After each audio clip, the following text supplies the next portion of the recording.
The rain-slicked driveway of the mansion felt like the entrance to a tomb. Thorn's headlights cut through the downpour, illuminating the grand mahogany doors of the estate. They were standing ajar, swaying slightly in the wind with a rhythmic, ghostly creak. Thorn stepped out, his boots sinking into the mud. He drew his service revolver, the cold metal a familiar weight in his shaking hand. He pushed the door open, the silence of the foyer heavier than the storm outside. He found Max in the grand study, sitting perfectly upright on a velvet couch. The man looked like a hollow shell of the tycoon who ran the Diamond Casino. "You know," Max said, his voice a dry, rattling whisper that didn't even turn toward the door. "I thought someone would find me. I just didn't know if it would be them, or the authorities." Thorn didn't lower his gun. "I don't give a shit about your midlife crisis, Max. My city is a goddamn graveyard. Tell me how to stop them. Give me the kill codes. Now." Max let out a short, hollow laugh. "You can't stop them. You know, this was never supposed to be like this."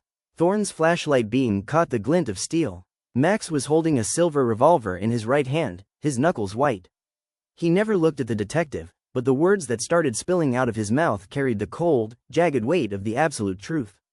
"Before we opened the casino," Max began, his eyes fixed on a dark corner of the room, "we allowed 4 teens, kids, really, maybe 12 to 16 years old, to watch the 4 newer models perform. Diamond, Spike, Cola, and Charcoal. A private show." Thorn stood silent, his finger hovering over the trigger, listening to the confession of a dying man. "We thought we could bring more life to them," Max continued, his voice trembling with a sickening sort of pride. "To get more money, and after figuring out about possession, we thought we could." "Possession?" Thorn barked, his voice filled with disgust. "You're talking about ghost stories, you crazy man. It's code. It's malfunctioning chips." "No." Max cut him off, finally snapping his head toward Thorn. His eyes were bloodshot and wild. "We killed them. We stuffed their bodies into the newer suits and waited to see if they would gain a conscience. Which they did. Only for the night, at first. But then they started to change. They became active during the morning. They started remembering who they were. What we did." Thorn's hands, which had been steady for 20 years on the force, began to shake. He shifted from holding his revolver with one hand to gripping it with two, the barrel aimed squarely at Max's chest. You killed children for a goddamn attraction?" Thorn's voice was a low, dangerous growl. "You are a selfish, pathetic monster." Max stood up quickly, the couch rocking behind him from the force of his movement. He gripped his own revolver tight, his chest heaving. "Monster? No, it was science. It was supposed to be the future. And I can't." Max didn't aim at Thorn. He didn't even look at him. He jammed the barrel of the silver revolver under his own chin.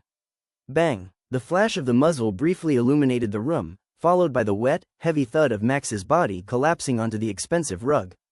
Blood began to seep into the fibers, dark and thick. Thorn stood frozen, his ears ringing from the shot. He lowered his gun slowly, his breath coming in ragged gasps. He looked up at the ceiling, the realization of what Max had said sinking in like lead. If the souls of those kids were in the newer models, the ones currently roaming the streets, then the Diamond Casino wasn't just a business. It was a factory for restless spirits. He heard a faint, rhythmic clicking from the hallway, the sound of Diamond's metallic paws tapping against the marble, getting closer. Thorn didn't run. He just stood over Max's corpse, thinking about the kids trapped in the chrome and fur, and the fact that he was now the only living person who knew the truth. The lights in the mansion flickered once and died, leaving Thorn in total darkness with the sound of a child's distorted laughter echoing from the stairs.